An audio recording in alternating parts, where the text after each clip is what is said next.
So, Aaron, if you wouldn't mind giving us a little bit of insight on your journey to, I guess, like where you were when you were younger and then now to where you are in your spiritual realm. Yeah, I grew up as a pastor's kid. So I was going to church 3 days a week, and I started playing in the worship team at like 13 years old and started leading worship at 16 years old. And so that was kind of my life in my adolescence. I never went through a partying phase, a drinking phase, or any of the typical stuff because my life was church. So that did a lot of good for me in a sense that it built a lot of like a solid foundation for like loving God, wanting to do what's right, wanting to know the truth and things of that nature. But when I got to be 23, so I got married really young because that's what every good Christian does. Mm-hmm. And the marriage I was in, both of us were like, we had no clue who we were yet. And long story short, it did not work out. So I had to, at 26 years old, kind of blow my whole life up. Mm. And I was living in Oklahoma at the time with my then wife. And so I moved back to California, and kind of knowing that, like, as a Christian, you know, one of the 7 deadly sins is divorce. And no matter what happens, if you're the man, you're at fault, you know? And I wasn't going to, like, air our dirty laundry and tell everyone why we got divorced, because that's just none of their business. So I knew, okay, I'm going to lose most of my friends, if not all of them. Most of my extended family will probably never talk to me again. And I was right on those accounts. But luckily I have like the most amazing parents and sister, and my immediate family was like super supportive and they understood.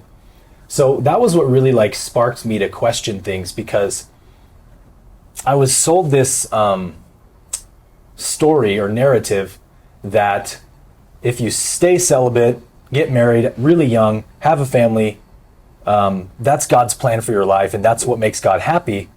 And so if you just, you know, follow that plan, then everything will go smoothly for you.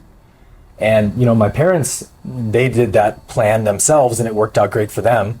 They stayed celibate, they got married young, they had kids, and it all worked out. And all my aunts and uncles and grandparents, same thing. So I had every reason to believe that was going to work. And so when it didn't work, and I did everything right, that's when I sort of went, something's not right here. Like, why would God lead me down a path of so much suffering if, you know, his plan for me is goodness and love and all that stuff that church teaches? So I realized that I was seeing something wrong and started to question my own beliefs. And so I went through like a really quick period of being a closet atheist. Mm-hmm. And I started reading near-death experiences because I was terrified. You too? Absolutely. Yeah. I love them. Because, I mean, when you're at that place where you're like, is there a meaning? Is there a God? Is there anything?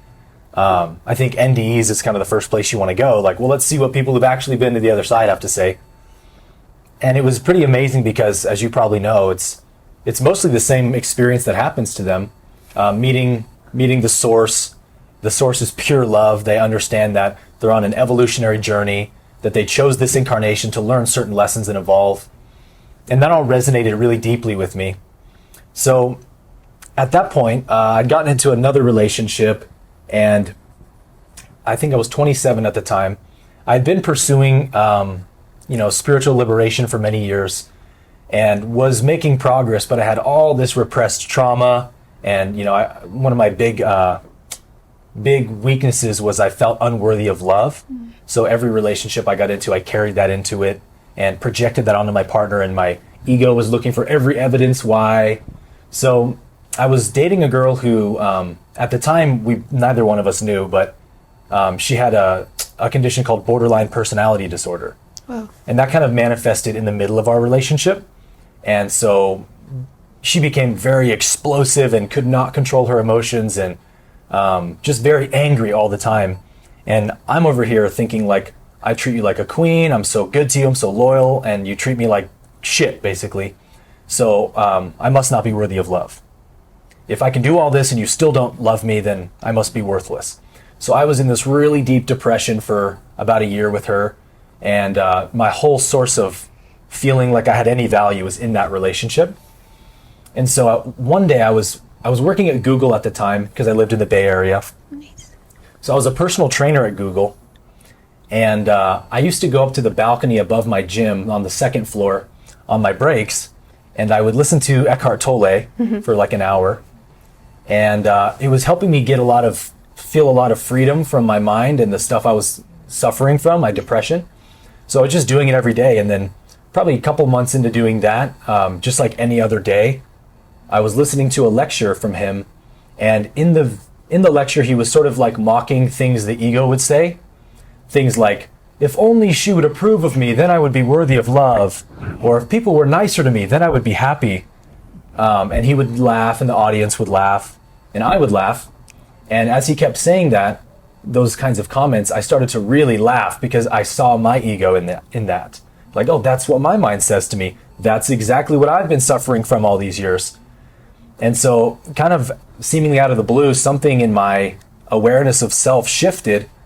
And, you can never describe these experiences, but it felt like I was in a dark room my whole life, and I just assumed that around me in this darkness is what I consider me, yes, my personality, my desires, all that stuff. And somebody flips the light switch on, and I get to finally see what I am. And looking around the room, it was just a bunch of empty machinery, computers, just operating mechanically. And I saw, like, there's nobody in here. And it was just such an awakening moment that it kind of pushed me into this state of really extreme bliss, because I realized all my problems aren't even my problems. They're just stories. They mean nothing. They're only appearing to this imaginary self that I now see doesn't exist. I am pure consciousness. Wow, what a realization. So I walked down to the gym to train my next client after having this nirvana experience. And I kind of floated into the gym, like beaming. And I remember my client was like, wow, you look really happy today. And I was like, yeah, I am happy. And so typically my sessions would be, I was really unhappy at that time. So I was checking my phone, like, when is this session over? I can't wait to go home. And it was such a radical shift in my consciousness that I literally forgot I had a phone. And I would be so in the session that I'd be talking with them and listening to them. And they're like, hey, I think our session ended like 15 minutes ago. I'm like, oh, shoot. And I go run to my next client. So I was so present all of a sudden. And it was just so beautiful. But that lasted about 2 weeks. And from that point in my life, everything changed. I was competing as a bodybuilder at the time. I was working as a signed fitness model in San Francisco. And I just dropped everything. I had no interest in it at all. I just walked out of my life almost. And I remember sensing things so radically different that, like, for example, I couldn't remember what ordinary consciousness was like because it all seemed so silly. Mm-hmm. So for example, I would try to remember what it was like to worry about stuff. Because from that point of view, it seemed so insane to worry about stuff you don't have control over. So I would think, like, why did I worry about stuff I had no control over? That's totally insane. And I would try to remember what it was like, and I couldn't.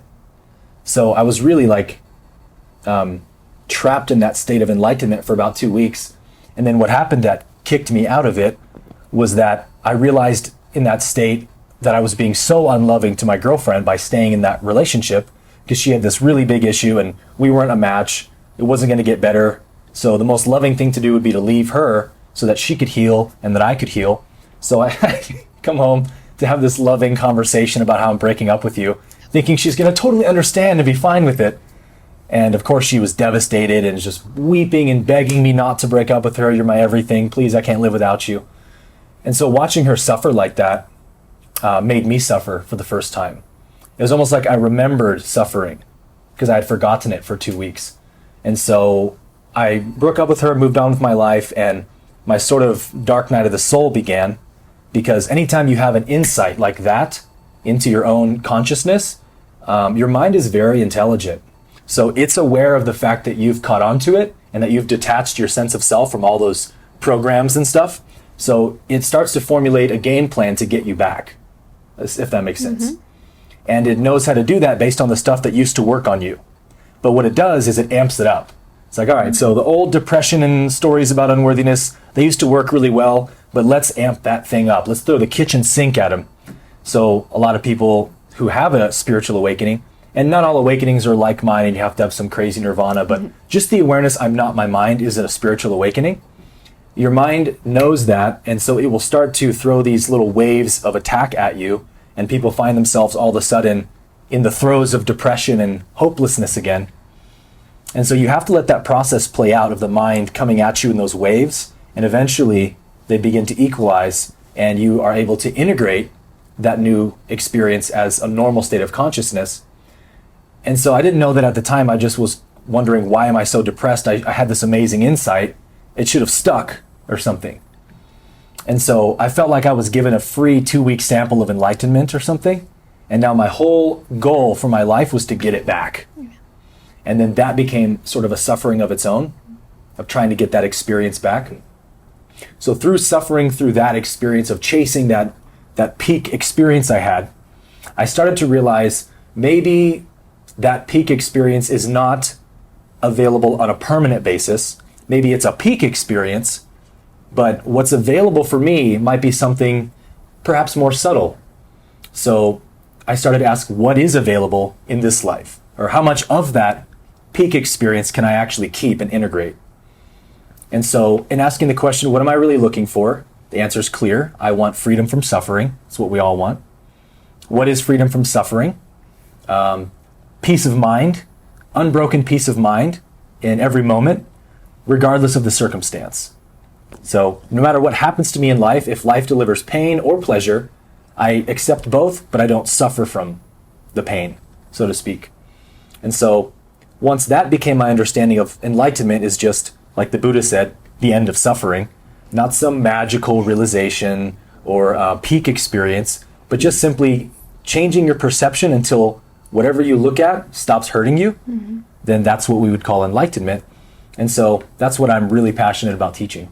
I love that. It's brilliant. Do you feel that that's some sort of detachment of everything, because you're not completely attached to it anymore, and it's just like it just comes in waves and you just let it come, but you're not, it's almost like meditation. They say, oh, think about meditation, and there's a car coming, and there's another car coming, and there's another car coming. You're not going to jump on every single car that comes. You're just going to let it go. You're going to let that thought go, let that thought go. But you're not going to attach yourself. And some people do. They attach themselves, and then they think about this thought, that thought, that thought, that thought. And it just takes them down that suffering path, if you will. So I'm not sure if, like, detachment, in my life, I feel detachment has allowed me to suffer less, if you will. I'm not sure if that actually, like, plays into your philosophy behind spirituality and and not suffering any longer. Yeah, absolutely. Yeah, when we use the word detachment, it can feel sort of like, I don't care about anything anymore. You know what I mean? Yeah. But detachment is just, I don't mind. Right. So if life delivers pleasure, that's great. I'll enjoy it. And if it delivers pain, that's fine. I don't mind.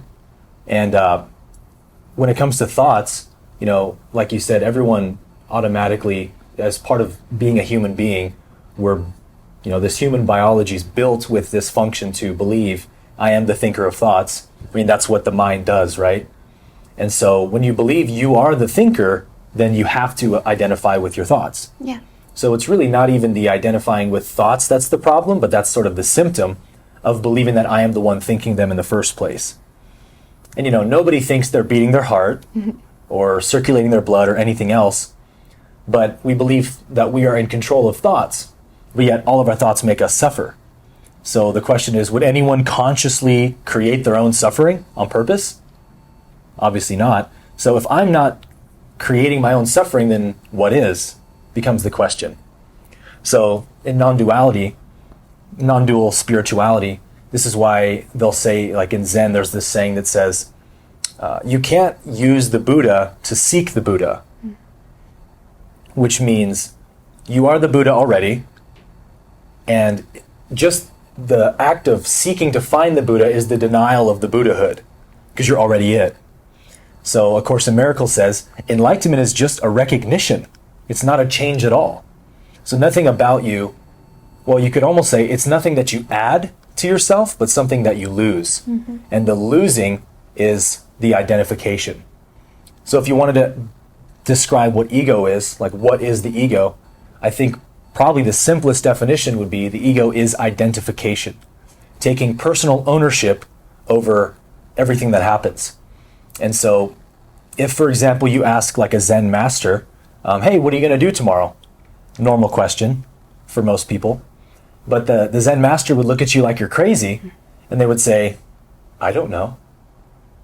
Because they live from that state of they call it the don't know mind, which is, in Zen, it's like the highest state of consciousness one can achieve, is realizing I'm not in control, I don't know anything, and it's only when I think I'm in control or know anything that I suffer. So if I detach in the sense of letting everything be what it is, without judging it, labeling it, pushing it away or grabbing it, any of those motions, then I can't suffer. So the enlightened mind, you could say, sort of sees without collecting, or moves without picking anything up. I love that. That's really well stated. Thank you. It's amazing. So as a coach, as a spiritual coach, what and how do you take somebody who possibly just normal, trying to live their normal life, going to a normal job, maybe suffering but not suffering, if you will? Mm-hmm. How do you take them from, a point where they're just in this normal state of mind, as you will, most people are, to possibly like allowing them to experience somewhat of an awakening? Yeah. Well, it's a good question, because most people don't have any awareness of the fact that they're sort of their own worst enemy. Mm-hmm. One of my favorite quotes in the Course in Miracles says, this is the key that holds all the truth of salvation's power, that you are doing this unto yourself. Mm-hmm. So yeah, a lot of my job is me helping people lovingly see that they're creating all their misery. And is it like pulling back an onion, just seeing like where they are, where we have to move to next? It's probably like there's so many things compounded since they were a child, compound, and then all of a sudden you have this big onion, and then all of a sudden you're like, wow, I just discovered something amazing about you, and here's something else. And then they finally start seeing possibly who they really are. Mm-hmm. within the spirituality of, like you said, like detachment and not owning anything, mm-hmm. but just being. Right. It's so beautiful. It's such a beautiful thought process when you can actually see it. Yep. Oh, I love that. And it does take some deconditioning to get them to that place where you've peeled all the layers off. And, that happens as it's going to happen. Like, I don't go into any counseling session thinking I have to save this person or even make them realize anything, because I can't, right? I'm not in control. I can just provide the space and the opportunity for them as a catalyst for them to heal themselves and to realize who they are. And when they're ready to, they will. And if I don't help them realize, life will. So in that sense, it's like I take control off the reins and just let the moment dictate what happens, and whatever happens is what should happen. Mm-hmm. Do you use, being, with your Christian background, do you use a lot of the, say for example, if they're Christian, for like one of your students, do you use a lot of the teachings from the Bible? Because I think a lot of people in general can really resonate with, certain aspects of the Bible. Mm-hmm. I'm sure that can come into play because it does have resonance with everybody. It is powerful. Yeah. What are your thoughts behind like teaching people that awakening or that path or whatever it may be that they need? Yeah. Well, I get a lot of post-Christian clients. Okay. I don't have any Christian clients because they would think I was the devil or something probably. So, but I do love using the scripture to teach from too, because there's so many sources of wisdom, so many amazing texts, and the Bible is certainly one of them. And I think one of the biggest mistakes anyone makes when they leave the Christian religion is to throw the baby out with the bathwater and say, well, because all this horrible stuff in the Old Testament, the whole Bible's garbage, and they just toss it in the dumpster. And the problem with that is that, just like what Christians do with it, it's still using that understanding of the Bible as one book when it's not one book, right? It's 66 different books written over like 4,000 years or something, and it was just compiled at some point by a bunch of old white men. Mm-hmm. So if you treat every text separately, then you can start getting a lot of gold out of the Bible, and you don't have to associate the amazing stuff from the New Testament with all the horrible stuff in the Old Testament. Yeah. It's really like, and even the horrible stuff to me is beautiful in its own way, because the Bible becomes like an unfolding narrative, of mankind's evolution in consciousness, where you see these amazing progressive leaps forward, like the classic story of Abraham and his son Isaac. He thinks God tells him to offer his son as a sacrifice, and that's what they did back then. They sacrificed animals to appease the angry gods. And so he's bringing his son up to this mountain to slaughter him, and then the last second the angel pops out, "Don't kill your son, this is not pleasing to God." So if you read that from a literalistic point of view, you say, what a terrible story. God wanted him to kill his son and then said, just kidding, at the last second? What a megalomaniacal, sadistic, asshole that guy is. But when you see it for what it is, which was actually a huge leap forward for the consciousness of the day, that God doesn't want us to sacrifice things, from that point of view, it becomes a beautiful story. Because even in our own spiritual journey, we're growing every day. We're learning lessons. And when we look back at our own life and mistakes we used to make or what have you, we can look back with such gratitude and say, wow, thank you, life, that you brought me that lesson. And I kind of do the same thing with Scripture now, where it's like, this is humanity learning lessons and progressively moving towards the understanding that eventually Christ shows up on the scene and says, God is like Christ, God is like me, I and my Father are one. And Jesus becomes the ultimate revelation of God, and we all acknowledge, oh yeah, this guy definitely had it. But then the mistake Christians make is they revolve the whole Bible around him and say, well, we got to make everything make sense now. And it can't make sense, because a lot of what Jesus taught was in total opposition to the Old Testament scriptures, and even he pointed that out. But it's because it was supposed to be progressive. And so for me, I actually love still reading the Bible and quoting certain verses that have so much inspiration behind them. And I think it really is a travesty when somebody throws all of that out. Absolutely. That's awesome.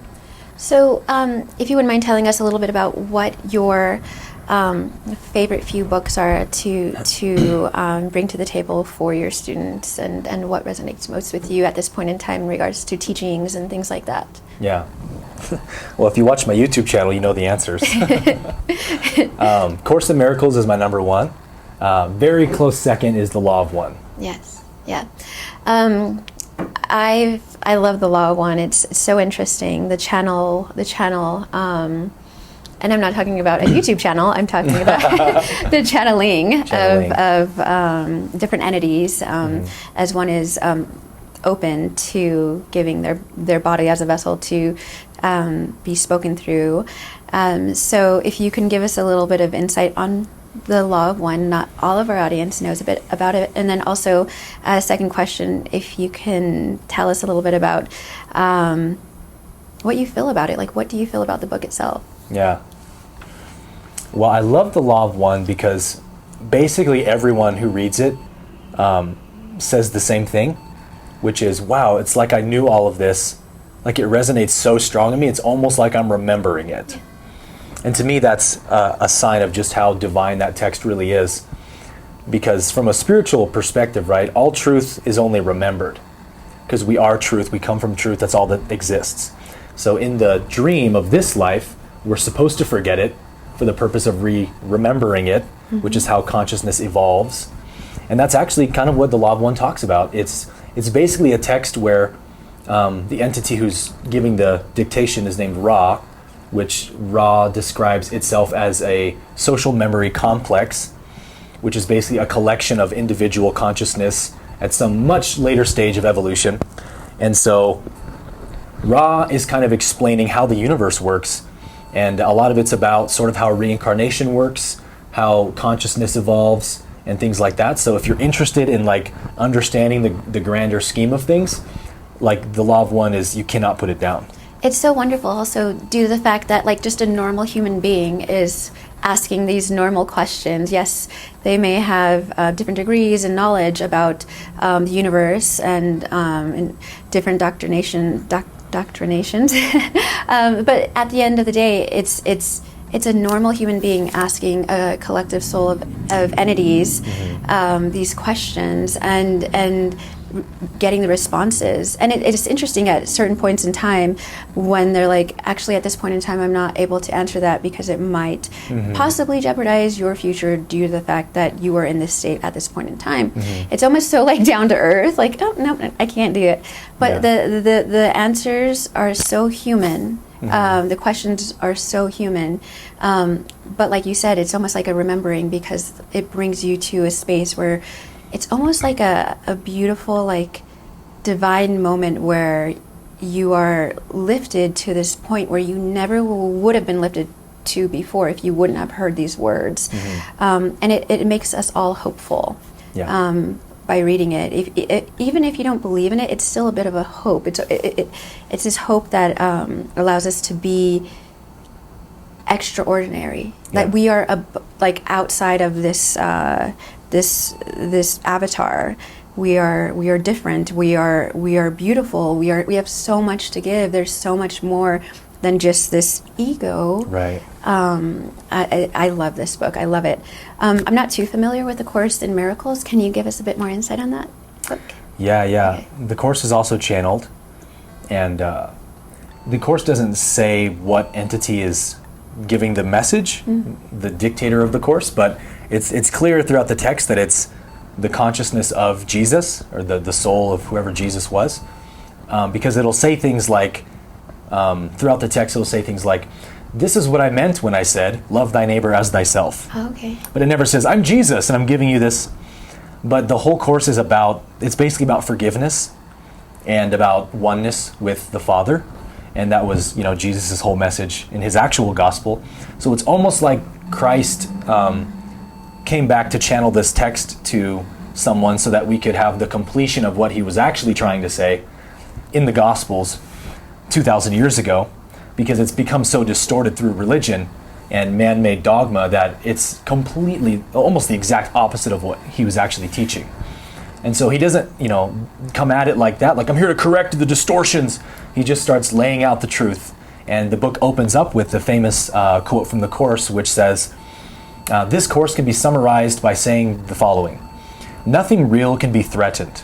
Nothing unreal exists. And herein lies the peace of God. Nice.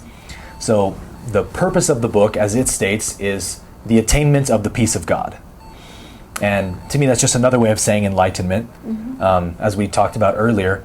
And it lays out this very simple understanding that the problem, the reason we don't have the peace of God, is because of guilt. Guilt for who I am and guilt for who you are, guilt and blame. And the bridge to overcome that is forgiveness. And it explains that all healing is just a form of forgiveness. And it calls that the miracle. That's why it's called A Course in Miracles. The miracle is the healing, or the correction, as the Course would say, of a erroneous perception. So if I see you as separate from me, you and I are not one. I'm over here, you're over there. And you do something to attack my self-image, then I hate you and I'm going to attack you back in some way. And the Course would say that's actually just a misperception. It says it's not even evil, it's just wrong seeing. It says evil doesn't exist, sin does not exist. And all that needs to happen is you need a correction to that misperception. And then all of a sudden when you see reality as it is, or it would say God's reality, then everything makes sense and everything you look at gives you peace. That's beautiful. I need to read that. Yeah. You sold me. Well, it's framed in the Christian language too. I think a lot of us can then understand it, like, as far as coming from the Christian language, because even if you were Catholic, Pentecostal, or whatever it may be, you at least have some insight on that, and being able to speak almost at a higher level with the new generations. It's like we can then bring that into our soul. Like, I love all of these books. I once read a spiritual book, and it enlightened me so much that I was just like, who am I? Like, you then start asking the question of who you are. Right. Like, why am I here? What am I doing? Why am I doing this? Like, and it's such a beautiful moment. I read the Celestine Prophecy, and I actually, truly, Aaron had the most amazing, like, spiritual experience, more real than I could ever, like, even, like, you and I are here today. Like, it's such an interesting situation. Like, I just had this amazing, like, spiritual moment where, like, liquid gold came through me up top, and I don't know how to explain it, but I think I was in the midst of like hearing a wonderful word of spirituality, and thought process behind it, and then being so thankful that I'm going to see my mom and dad in a couple of weeks because I was away from them for so long, and it just like came through like my entire body, and it just didn't stop until I fell asleep. And I mean, talk about an amazing like spiritual awakening or spiritual feeling or enlightenment. I don't know what you would call it, but it just makes you want more. You're hungry for more and more and more. And talk about the NDEs that you were talking about. Like that's when I kind of got into it because I was so interested in like that type of feeling. Like, how can I get that back? Like, what happened? What was that? I thought I died because it was such the most beautiful spiritual feeling. And I would just wish everybody can feel that because it's just like an awakening within your true body. But then after that, like you said, you want more and more and more. And here we are today, like interviewing a spiritual teacher. It's such a interesting time, I feel, for humans. What is your thought process on this time that we're in, and technology and so on and so forth coming through, and us being able to get onto Google or listen to different books? Where are we? Where do you think we are at this point in time with spirituality? I think it's the most exciting time to be alive. Yeah. I'm extremely positive about where we are as a collective and where we're going. But I think that's only because when you spiritually grow and you realize that all of your darkness and pain was actually the very catalyst that brought you to liberation, then you stop hating the darkness but realize that it's equally valid and it serves a very important purpose. And so people look around at the world today, whether you're a Trump supporter or not, and you go, oh my God, I can't believe this guy was president. What could be worse? So we're going downhill. And that's the labeling of the bad is bad rather than letting it be what it is. And when you see it for what it is, you realize, actually, we need all this stuff to happen to correct all of our imbalances and all the corruption that's going on. We need it to be exposed, and we need to go through this healing process as a collective as we move into this next sort of phase of human consciousness. And the Law of One talks a bit about that, which is, I guess if you're not familiar with Law of One, this might sound confusing, but the Law of One lays out there are 7 densities of consciousness, and we human beings are in the 3rd density right now, or we are 3rd density beings. Ra is a 6th density being. And it says that our planet so the Law of One was channeled in the 1980s. And so in the text it says, in about 30 years from now, the planet will shift to a 4th density vibration. And Ra explains that what happens is I think it's the precession of the equinox, the actual cycle of the planet around the whole Milky Way, once it gets back to the same point, I think is 25,000 year cycle.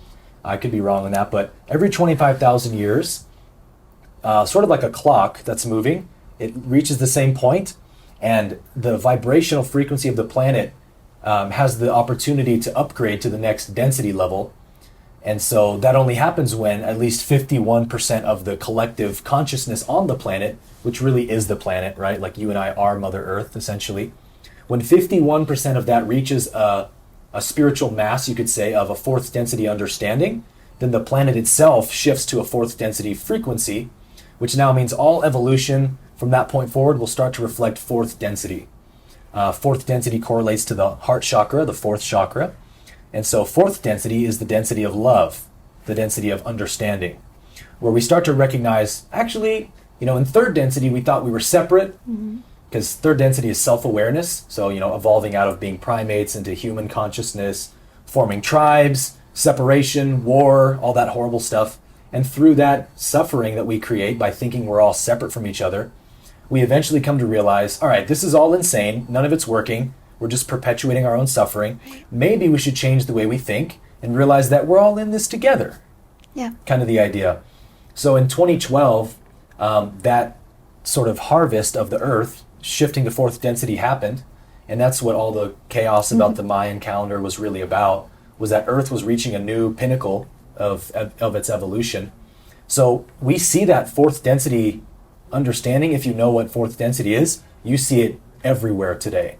And really, you could credit it to technology, especially the internet, bringing everyone together.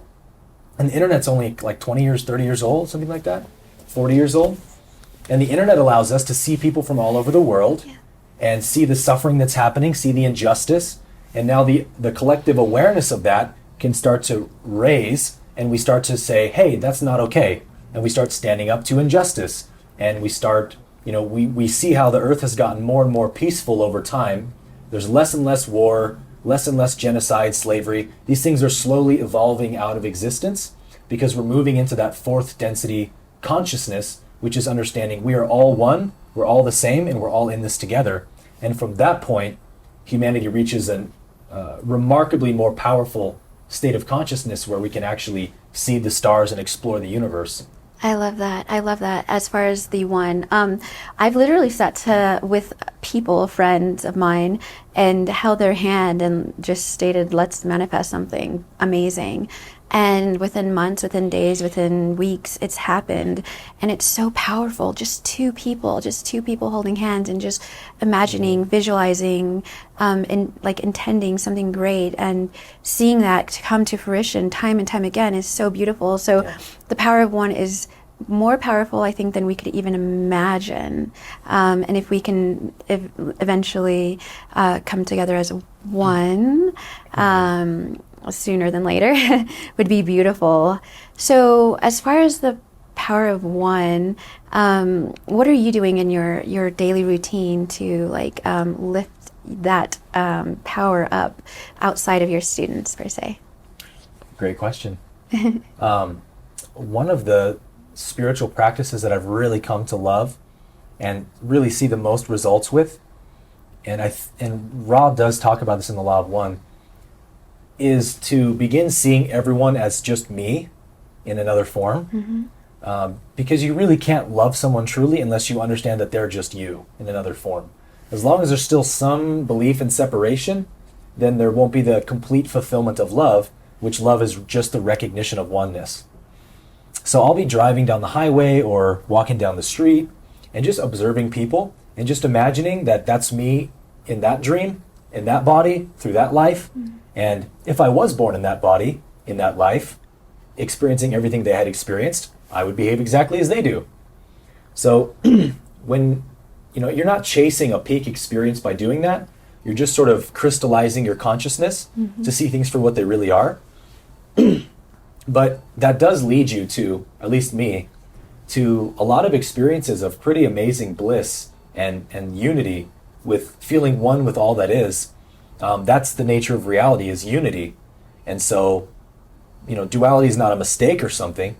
Again, just like ego, it plays a very necessary role. But the whole point of duality is to understand unity, right? And so there's a passage in the Law of One where they ask Ra, what can we do to expand our own fourth density vibration? How do we step into this? And Ra says, gaze into a mirror, behold the creator. Gaze at another, behold the creator. And so when I read that, I was like, maybe that's actually a practice that you can do. So I don't do the mirror one as much, just because I find it more fun to stare at other people than myself. But yeah, that's such a simple way of beginning to shape your consciousness the way you want to see life through that loving perception. I love that. It's beautiful. So, Aaron, what is your purpose in life? Great question. I used to have an answer. To be most authentic, I would have to say my purpose is to just be in this moment. Yeah. Because through my own spiritual journey, I started to realize that all my suffering comes when I step out of this moment. And so in realizing that this moment is, all truth is in this moment, all purpose is in this moment, and purpose is not something that is like, you can write it down on a piece of paper and here's your objective, accomplish this objective. Yeah. That's your purpose. But purpose is the unfoldment of the present moment, and it's multidimensional. I could be walking down the street, for example, and if I'm present, let's say I cross paths with someone, have a little conversation, exchange a smile, walk on my way. I have no clue who they are, what their life's about, but let's assume maybe they were feeling suicidal that day and they were going to end it all, and they met some nice guy who gave them a loving smile and it made them think maybe life's worth living. I had no clue that happened, right? And I probably won't ever know until I get to the other side. But I just left a ripple effect in time and space that I'm completely unaware of. And that only happens by being in the moment. Instead of being on your phone texting and almost tripping over the side street that has this like little crack in the road, and you're not paying attention, and you could have fallen and hurt yourself, and the person might have killed themselves. Yep. See, it could go either way. Yeah. So, Aaron, how has your praise of God or source changed since your Christian days to today? I love this question. I think most people assume that you should stop worshiping God when you leave Christianity. And I assumed that at one point, like, oh, I shouldn't worship God. I am God. All is one, Worship is a form of separation and all that stuff. But then you come to a new realization of that truth and see, actually, there is a very appropriate place for worship, because true worship is not the recognition of I'm separate from God, but I'm one with God. And so in the light of that realization, to me, basically everything becomes worship. And I had this question asked to me one time in a meditation class. Someone said, how would you define how an enlightened person lives? Like, what's the main difference in daily living? What changes? And I really thought about it for a while, and I said, you do everything with excellence. Because your natural being, it wants to, everything it does is a form of bringing praise to the all, to the unity, to God, to source. And so to do anything not being fully present is almost like dishonoring to that. And this is all intuitive. It's not like you conceptualize it, but it's just felt. It's like when I step out of this moment or if I'm engaging with someone, I'm not really paying attention, some part of me gets sort of hurt by that. And I see that that's almost like dishonoring to myself to not be engaging with this moment. This moment is all that matters. And so when you're in the moment, you just do everything with excellence, because it's seen intuitively as a form of worship. So that could be doing the dishes, doing the laundry, or painting, or dancing, or whatever you're passionate about, or just having a conversation with a stranger, but being engaged with them as if they're all that matters in this moment.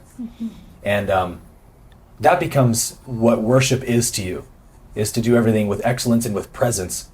But that often does look like me driving in the car and playing a worship song and just singing it and just feeling the love and the joy that comes with it. So I kind of have to say, I think raising a vibration is music. Music is raising a vibration. So that excellence, if you will, that you're talking about, can bring forth another vibration, literally, within your body to then give praise to God. Yeah. And I feel the same way when you're in nature, right? When you're hiking or biking or you're swimming in the ocean, and you're just, again, almost one, because you're, like you said, leaving everything else behind, and whether you're singing while you're in the ocean or whatever it may be, it's just this most amazing, like almost transformative feeling. And again, I think if we look at it as literal, it truly is raising your vibration to another level. And I guess in the spiritual world, the higher you are, sometimes the better it is, in a sense, or dimension wise, the further out you are, or both at the same time, you get this feeling of oneness. And that could be another way of praising. Kind of on the same note, how do you pray these days? What is your prayer like? What is your prayer routine? I'm sure it was one way when you're a Christian, and now it's probably a much different way. Totally, yeah. Yeah, as a Christian, it was very much about asking for things, begging for things, and feeling separate. Yeah. Right? Like, I hope this nice entity called God helps me out down here. But Jesus, to me, was like the first real law of attraction teacher. And he put it very plainly that it's more like thy will be done type of thing. So if I want something, I need the intention for it. So a lot of my, what I would call prayer, is really intention setting and communicating with source about like for example, if there's something that I'm working through that I really want to heal, like let's say the unworthiness of love thing from the past, when I was trying to heal it, I understood like I need a different point of view to see why I'm worthy of love, regardless of anything else. Because to me, it just made no sense. Like my mind did not agree. I was like, that's ridiculous. I'm only worthy of love if someone else thinks I am. And it can't be any other way. So I knew that that's not true, but I can't feel that it's not true. It feels like the truth. So I couldn't just jump to a different point of view, because when you've embedded a point of view, it reinforces itself. So the second you try to jump to another one, like it's literally designed to argue with it. Be like, you don't believe that. That's ridiculous. So it's like you can't really win by doing that. So instead, what I realized I needed to do was be in the part of me that wanted it to be true, or be in the part of me that wanted to feel that it was true. And so my prayer was more desire. Please give me more desire for this truth. I want it with all of my heart. And as that started to build some momentum, when you get to a certain place that you want something bad enough, you start to believe it can be yours. You know, if you're passionate enough about something, you know that like heaven and hell could not stand against you. Like I will die before I let myself not have what I want. And so when you want healing more than anything else, you get it. Because really the desire for it is the healing, right? As soon as you shift away from that old story that you used to care so much about and the victim identity you had and all that stuff, you're in that story because you want it, right? Part of you is still interested in that role. So if you can't step out of that role, the first thing to do is say, well, then I want to desire it more. Just let me be in the part that wishes it wasn't true. And so prayer to me is like moving with source one step at a time, because we're all moving up a spectrum, right? And so it's like I don't need to project my future. Like prayer is not asking God for all the things I want tomorrow, but it's about right now. What do I want right now? What do I need right now for my growth? And whatever that looks like, if I can actually desire that and align my intention with it, then it belongs to me. And so yeah, prayer becomes more of like intention setting with source, understanding what source's nature is. And like Jesus said, whatever things you ask for in prayer, believe you've already received it and it will be yours. So Matthew 24 something, 11, yeah. I think. So when I understood what he meant by that, suddenly my whole prayer life changed. It's like, I'm not going to ask you or beg you for something. I'm just going to set my intention, my will in alignment with yours. And be grateful for it. Exactly. Yeah, it's beautiful. As far as your next steps in your evolution of spirituality, what exactly do you want to see from yourself, and what intentions are you placing next for you? What do you want to do? Your channel's doing well. I mean, you're a coach. I mean, you're doing beautiful things for the world. What next? Well, right now, what I'm working on is, excuse me, like a master class. Okay. I've been doing counseling for better part of a year now, and almost full time. Mm-hmm. And it's been really great for my own growth, especially. But one thing that's become kind of obvious to me is that I can only help one person at a time. Mm-hmm. And the people that I'm working with, they get amazing results and they really make a ton of progress, the ones that want to. But it's only one person at a time, and I feel like with technology that's available today, I can somehow package that in a way that anyone can access. So obviously that became, why don't I put a masterclass together with sort of my own formula or approach towards spiritual liberation, mm-hmm. which is, to me, is a very straightforward process. So it's going to be an 8-week masterclass that I'll have available on my website probably in like 2 or 3 months from now or more. And the other reason I want to do that is so that I can free up some more time to start writing. Yeah. Because I really want to write a book. You want to write a book? Okay, yeah. What is this book going to be about? I think the book that I'm going to write it's going to be a big part of what I teach people with in my counseling and what my masterclass will be on. But I think I'm going to call it the 3 beliefs of ego. Mm. And what it's going to be about is at some point in my journey, I realized that the thoughts and the stories that were tormenting me were not really the problem, but more of the symptom of the problem, if that makes sense. Mm-hmm. And I saw that the real problem was the beliefs I had about myself, what I believed was true about who I am. And the ego uses those beliefs as sort of its fuel supply to create every thought it creates. So when I realized that my beliefs are really the problem, then my practice became very simple. Look at the thought that's tormenting me so much and just ask, what belief is it representing? Because it's always some kind of lack-based belief, some guilt-based belief. So when I started asking that question, very quickly it became obvious to me that there's actually only 3 beliefs ego has. Okay. 3 sort of negative core beliefs, and every thought it creates is just an extension of one of those 3. And so the emotional body responds with emotions that correlate to each one of the beliefs. The first belief is what produces all emotions of sadness or sorrow, depression, hopelessness, loneliness, self-loathing.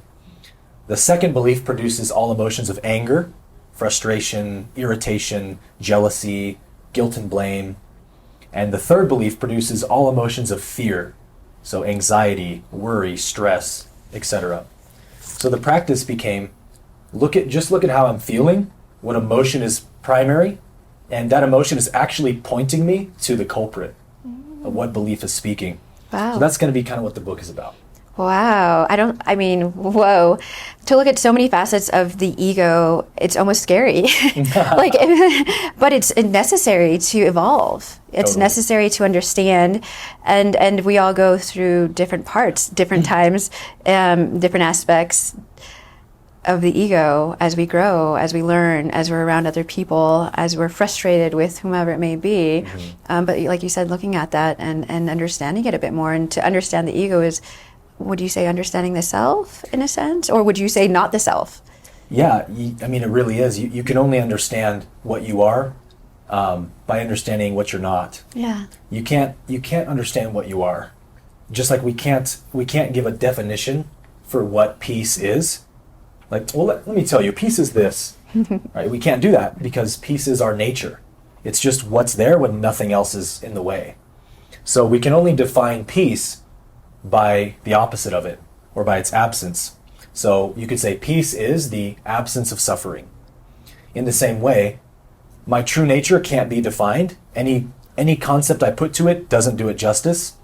So we need ego to be the contrast to show the exact opposite of what we are, so that through that understanding we start to come into the recognition, not a conceptual recognition, but an intuition in the being. We start to see, oh, that's what it means to say I am love. This is what it means that my nature is peace. I only could discover that by experiencing the suffering that comes with it.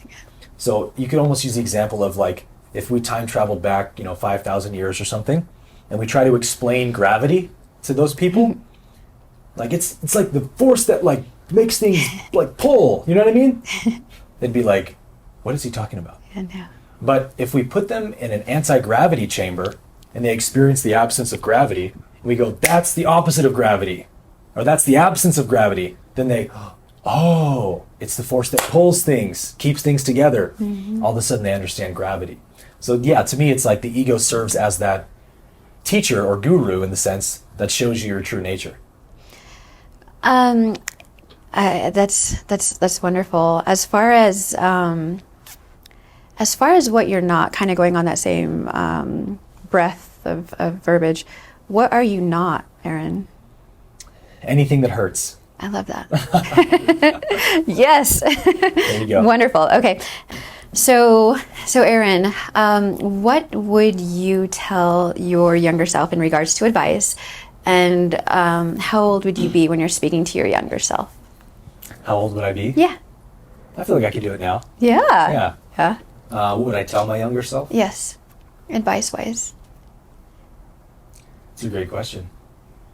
And like, as far as the age range, would you be maybe 13, or while you're in middle school and you're going through like a time of like not listening to the CDs because they're bad, but everybody else is listening to the awesome music and you're just sitting there reading the Bible or whatever it may be. Like, I feel like I did that. I had all these, like a collection of CDs and they were amazing. And then I was like, I shouldn't be listening to these anymore. And I had this like terrible, yeah, they're totally evil. And I like got rid of them, and I was like, I kind of miss that song. Like that was an awesome like CD. Dang it, I got rid of all of them, and then I'm like kind of in solitude and sad a little. What would you like give? What would you give insight to, or what would you say to your younger self? I guess. Do I get like one sentence or like whatever? A 5-minute conversation? 5 minute. Yeah. Okay, 5-minute conversation. I would probably use one of the lines from the course that has helped me the most. And one of the lines that has really helped me, especially with the unworthiness belief, is a line that says, "Only what you have not given can ever be lacking." So I would tell my younger self that because I was very much insecure growing up. I had a ton of social anxiety. I actually spent all of my 7th grade year and part of my 8th grade year as a complete loner because I thought everybody was evil. They all listened to music that swears, they smoke pot, they cuss. I can't hang out with any of them. Yeah. Otherwise that would make God angry. So I just dropped all my friends, and I would see my friends around my middle school and they'd be like, "Hey Abke, what's wrong, man? You too cool for us now?" And that was really painful for me. So I would just kind of hide in the bathroom and at lunch and things like that. I didn't want to be seen because I was so ashamed of myself and being a loner and all that. And it's because I thought that other people's validation is what gave me value. So when all my friends rejected me, I'm worthless, And so the most valuable advice I could have given myself at that time is you can never win from that point of view. You'll never get anyone's validation because it doesn't exist. Only what you haven't given to yourself is ever lacking. So accept yourself, love yourself, and whatever someone else thinks about you has no effect any longer because you're not lacking anything. That's awesome. That's such good advice. Wow, powerful. As, going back to the book of Ra, what one question would you ask Ra that you possibly haven't heard? What one question would you ask Ra at this point in time in your evolution of spirituality? Oh man, I'd have to sit with that for weeks probably. I could be selfish and say, what density am I? Yeah, absolutely. I think we all have, we could be selfish a bit too, and that's okay. Totally. We're human beings, and Yeah. that's who we are in a sense. Like when we're babies, we're selfish. More milk, more time, more everything. I don't care if I spilled all this milk. I want more food. Give it to me. Actually, Ra would probably say, I can't tell you that because it would infringe on your free will. Probably so. I think actually what I would ask Ra is one thing that Ra doesn't say in the text. I guess he wasn't asked, so he never answered it, but he describes 1st through 6th density really well, but he just says that 7th density is the gateway density. 1st density is pure being, which is one of the 4 elements: rock, water, fire, earth. Rock, water, fire, air. Yeah. And consciousness spends, 1 billion, 2 billion years in that form with those 4 elements interacting. And so consciousness is not aware yet, it's just in a state of pure being, right? And as the rock and water and magma interact, eventually plant life is formed, mineral life. And that's the beginning of 2nd density, which is awareness or growth and movement. So now consciousness its vehicle begins to move and expand. The roots of the plant and the microbial life moves around. And all the way up through animals is considered 2nd density. 3rd density is self-awareness, when we realize, I am a being who's alive in this universe, and that concept of self is created. That's 3rd density. And then as we described, 4th density is the density of love and understanding. 5th density is the density of wisdom, where love is balanced with wisdom.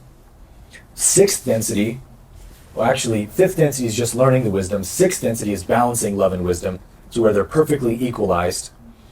And then 7th, he just says, is the gateway density. And they haven't been there yet, so they don't know much of what it's like. But my question would be, I have a hunch that 7th density is when your consciousness, or really it's a group consciousness at that point, becomes like a star or a planet. Because Ra has this teaching called the Logos, which says that what the Creator's intelligence does to create the universe is that it's all one, it's all itself. So it's basically dreaming the universe, which means it has to play all the characters. So the first layer of creation it makes is, we could say, galaxies. And so a galaxy is a logos. It's one aspect of the Creator's intelligence. So the galaxy sets up the star system, what elements, laws of physics, whatever you want to say. is going to happen in that galaxy. And then every star in that galaxy is a sub-logos, which is another distillation of the Creator's intelligence. So the sun or the star sets up the planetary evolution. What types of planets are going to evolve there? Gas planets, rock planets, you name it. And then each planet is a sub-logos, which decides the evolution. And then down to you and I are also sub-logos. So it's all just one mind in different densities. And so I really believe, and it's my hunch, that seventh density is when the group consciousness becomes like a star, and you actually, at that point, set up the, like in astrology, there's the 12 archetypes, the archetypal mind. Ross says each star has its own archetypes. Beautiful. Yeah. So like if we went to Sirius or something and could study what their astrology is like, we would see totally different archetypes than we have in our astrology. And that logos created that for that experiment. So it makes sense to me that you have to experience that before you end your evolutionary journey and step back into the Creator for eternity. I think that we do probably end up serving as stars and planets at some point. That's just my hunch, and I would certainly want to ask Ra about that if I could.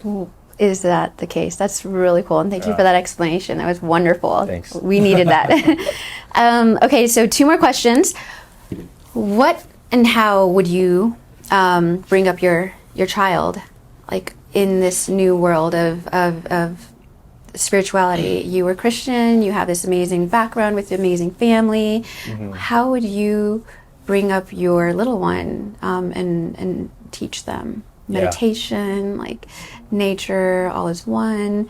Because they're going to get a lot of Christianity here in America, right? So how would you move forward with changing that thought process, I guess? Yeah. I've thought a bit about that, and I think that the first thing I would say is I definitely wouldn't stop it from developing. I wouldn't try to interfere with it developing an ego. I would understand that that's a natural process that has to occur, at least at this phase of human evolution. And so I would let the child develop like a child, and I wouldn't try to like, come on, it's selfish, Tommy, you shouldn't be saying that, or whatever. But I would also teach it certain core principles, like everything is equally valid. Like don't call it bad, don't call it wrong, just let it be what it is, but don't resist it, because that's what makes it worse or hurt more.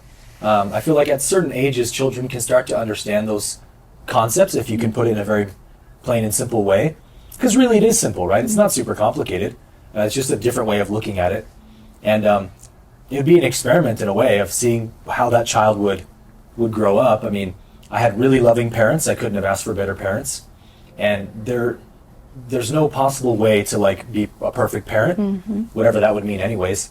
Because like, for example, my parents loved me so much, like I had all my love given to me by them, that when I grew up, I had no clue how to love myself. Like I needed external love because that's what I was used to. And so through no fault of my parents, right, they thought they were doing the right thing. They couldn't have possibly known that, oh, we need to teach him to love himself too. Because I mean, in Christianity, that's considered like blasphemy. You can't love yourself, you're full of sin and evil, So they just did the best they could, and they did an amazing job. So you can't really know how it's going to turn out, but all you can do is, I think, be as authentic as possible with what you believe is true, and trying to allow your child to have the opportunity to take those if it resonates with them. Wonderful. That's awesome. Last question. What can we see on your 2020 vision board? I want to travel a lot. I don't have an actual vision board, but I have like one up here. And one of the big goals I have, my girlfriend and I, is to do a retreat somewhere. Maybe just like a weekend workshop, but that's what I would love to do in the future, is travel the world and teach these things to people in person and all that. So we're going to try to do that at some point near the end of the year. Put my masterclass together as another one. And yeah, I really haven't traveled much in my life, strangely. I've been to Mexico for a missions trip 4 years in a row growing up, and just Tijuana, so it's like an hour from San Diego. And I've been to Alaska, which is still America. I've been to Hawaii, which is still America, and Canada, which is almost still America. And that's it. So I want to see the world for sure. Absolutely. The world is your oyster. I'm excited for you. That's wonderful. So where can we find you, Aaron? You can find me at Instagram at Aaron Abke, youtube.com/Aaron Abke, and AaronAbke.com. Wonderful. And I have to say, his YouTube channel is phenomenal. I honestly was resistant in watching it because at the moment I kind of came back into the Christian way, if you will, and started going to church, and they were very like adamant about this, and this. So I heard you a few times, but I was like, not trying to hear that. Not trying to hear that. But like I came back into the spiritual light because it wasn't resonating with me anymore, the Christianity way. And I started listening to you slowly. But as I did, I really felt something, and you really have taught me so much. So thank you so much for all your energy and learning for the greater good, and speaking to us in a way that we can all understand. It's so beautiful. It's so amazing. I'm so thankful. So I'm very honored to have you on the series. Thank you so much. Thank you very much for having me. Thank you so much. It's been a pleasure. Thank you.